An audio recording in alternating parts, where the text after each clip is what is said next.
মাছ ভালোবাসেন না এমন কাউকে কি খুঁজে পাওয়া যাবে? কারণ আমরা মাছে ভাতে বাঙালি। আমার প্রিয় মাছ ইলিশ। ইলিশের কথা শুনলেই আমার জিভে পানি চলে আসে।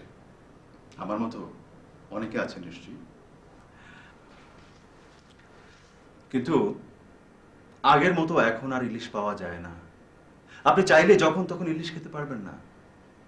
এমনকি ইলিশের মৌসুমেও ইলিশ হয়ে গেছে দুষ্প্রাপ্য। ইলিশের এদেশে এমন তো হবার কথা ছিল না। এর কারণ ইলিশ মাছ বড় হবার আগেই ঝাঁকে ঝাঁকে জাটকা অর্থাৎ ছোট ইলিশ ধরে বাজারে নিয়ে যাচ্ছে এক শ্রেণীর কিছু অর্থলোভী ব্যবসায়ী।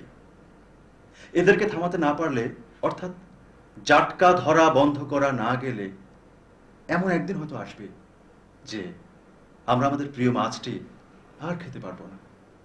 ইলিশ মাছ একদিন হয়তো আমাদের কাছে হয়ে যাবে অতীত স্মৃতি। অতএব করণীয় কি?